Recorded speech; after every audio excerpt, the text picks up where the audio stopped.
নমস্কাৰ জয় হিন্দ জয় অসম এটা বহুতেই ভাল খবৰ লৈ আহিছোঁ আপোনালোকৰ মাজলৈ আজি পুনৰ নতুনকৈ চাকৰি আহিছে পঞ্জাৱ এণ্ড চাইন বেংকৰ ফালৰ পৰা যেটো পঞ্জাৱ এণ্ড চাইন বেংকৰ ফালৰ পৰা 2026 বৰ্ষৰ কাৰণে বহুত এটা ভাল সুবিধা আহিছে সুযোগ আহিছে 1000 কৈ পদ মুকলি কৰি দিয়া হৈছে পঞ্জাৱ এণ্ড চাইন বেংকৰ ফালৰ পৰা যেটো লোকেল বেংক অফিচাৰ পদসমূহ মুকলি কৰি দিয়া হৈছে এই পদসমূহত আপোনালোকে কেনেদৰে আবেদন কৰিবলৈ আপোনালোকৰ বয়সৰ সময়সীমা কিমান বিচাৰিছে লগতে সিলেকশন প্ৰসিডিউৰটো কেনে ধৰণৰ হ'ব সম্পূৰ্ণ তথ্য ভিডিঅ'টোত আলোচনা কৰিম ভিডিওটো শেষলৈকে চাব অলপ স্কিপ নকৰাকৈ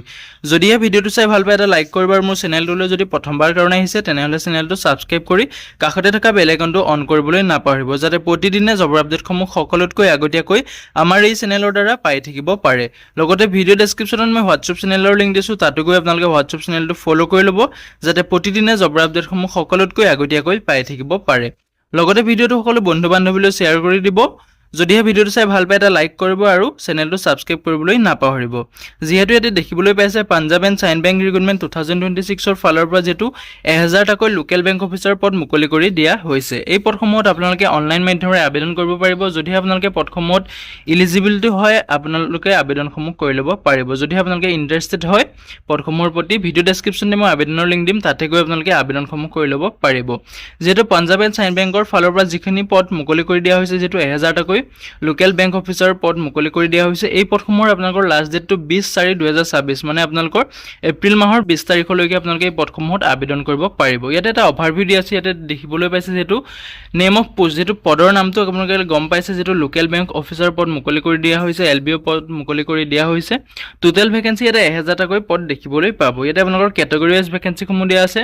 এসসিৰ কাৰণে আছে 145 টা আছে এসটিৰ কাৰণে আছে 68 টা আছে ওবিসিৰ কাৰণে আছে 264 টা আছে ইডব্লিউএছ ৰ কাৰণে 98 টা আছে আৰু ইউআৰ কাৰণে আপোনালোকৰ 425 টাকৈ পদ মুকলি কৰি দিয়া হৈছে ইয়াৰে আপোনালোকৰ অসমত যেহেতু অসমত যদি ক'ব যাওঁ ইয়াৰে 50 টা পদ অসমতো আপোনালোকৰ দেখিবলৈ পাব যদি আপোনালোকে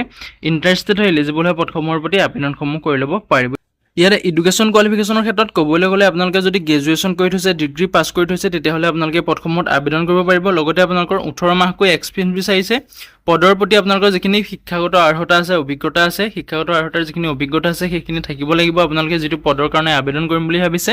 তেতিয়া আপোনালোকে আবেদনসমূহ কৰি ল'ব পাৰিব এতে অৰ্ডাৰ ক্ৰাইটেৰিয়াটো দিয়া আছে যেটো বয়সৰ সময়সীমাটো দিয়া আছে আপোনালোকৰ মিনিমাম বয়স 20 বছৰৰ পৰা ম্যাক্সিমাম আপোনালোকে 30 বছৰ বয়সলৈকে আবেদন কৰিব পাৰিব লগতে আপোনালোকে এজ ইলেকশনসমূহ ল'ব পাৰিব ক্যাটাগৰীজ আপোনালোকৰ এজ ইলেকশন দিয়া আছে যেটো ওবিসিৰ কাৰণে আপোনালোকৰ 3 বছৰকৈ এজ ইলেকশন দিয়া আছে এসটিৰ কাৰণে 5 বছৰ এজ ইলেকশন দিয়া আছে এসটিপি আৰু এসটিএইচৰ কাৰণে আপোনালোকৰ 5 বছৰকৈ এজ ইলেকশন দিয়া আছে পিডব্লিউবিডিৰ কাৰণে 10 বছৰকৈ এজ ইলেকশন দিয়া আছে ইয়াতে এপ্লিকেশন ফিছৰ ক্ষেত্ৰত ক'বলৈ গ'লে যিসকল এসসি এসটি পিডব্লিউবিডিৰ ক্যান্ডিডেট হয় তেওঁলোকে মাত্ৰ 100 টকাকৈ এপ্লিকেশন ফিছ কাটিব লাগিব পেমেন্টটো আপোনালোকে অনলাইন মাধ্যমেৰে যেটো পেমেন্ট কৰিব পাৰিব আৰু যিসকল জেনাৰেল ইডব্লিউএছ আৰু ওবিসিৰ ক্যান্ডিডেট হয় তেওঁলোকে 850 টকাকৈ প্লাস এপ্লিকেশন টেক্সৰ লগতে আপোনালোকে পেমেন্টটো কৰিব লাগিব যদি আপোনালোকে প্ৰথমত ইন্টাৰেষ্টেড হয় এলিজিবল হয় যদি আবেদন কৰিব বিচাৰে ভিডিও ডেসক্ৰিপচনতে মই আবেদনৰ লিংক দিছো তাতে গৈ আপোনালোকে আবেদনসমূহ কৰি ল'ব পাৰিব ইয়াতে সিলেকশন প্ৰসিডিউৰ ইয়াতে দিয়া আছে যেটো আপোনালোকৰ যেটো ফাৰ্ষ্টত এটা ৰিটেন এক্সাম হ'ব তাৰ পিছতে আপোনাৰ স্ক্ৰিনিং হ'ব তাৰ পিছতে আপোনাৰ পাৰ্সোনাল ইন্টাৰভিউ হ'ব পাৰ্সোনাল ইন্টাৰভিউ পিছতে আপোনালোকৰ ফাইনাল মেৰিজ লিষ্টটো মাৰি দিব তাৰ পিছতে আপোনালোকৰ প্ৰফিচিয়েন্সি আৰু লোকেল ল্যাঙ্গুৱেজ আপোনাৰ যেটো টেষ্ট কৰা হ'ব লগতে আপোনালোকৰ এইটো হোৱাৰ পিছত আপুনি কোৱালিফাই কৰাৰ পিছত ফাইনাল সিলেকশনৰ লিষ্টটো মুকলি কৰি দিয়া হ'ব ইয়াতে আপোনালোকৰ যেটো ৰিটেন এক্সাম আছে তাতে আপোনালোকৰ কি সাবজেক্টত আপোনালোকৰ কিমান কোৱেশ্চন আহিব কিমান মাৰ্কস আছে লগতে আপোনালোকৰ কিমান সময় দিয়া হ'ব ইয়াতে যেটো উল্লেখ কৰা আছে ইংলিশ ল্যাঙ্গুৱেজত আপোনালোকৰ 30 টা কোৱেশ্চন থাকিব লগতে আপোনালোকৰ 30 নম্বৰকৈ মাৰ্ক থাকিব ইয়াতে আপোনালোকৰ 30 মিনিট সময় দিয়া হ'ব প্ৰতিটো কোৱেশ্চনৰ কাৰণে আপোনালোকৰ 1 মিনিটকৈ সময় দিয়া হ'ব বেংকিং নলেজৰ ক্ষেত্ৰত আপোনালোকৰ 40 টা কোৱেশ্চন 40 নম্বৰ থাকিব ইয়াতো আপোনালোকৰ 40 মিনিট দিয়া হ'ব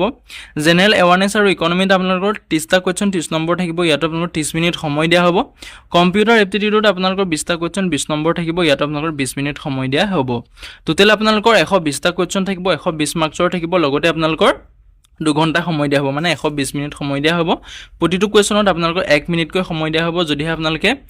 পদসমূহত ইন্টাৰেষ্টেড হয় এলিজিবল হয় ভিডিও ডেসক্ৰিপচনতে মই আবেদনৰ লিংক দিছো তাতে গৈ আপোনালোকে আবেদনসমূহ কৰি ল'ব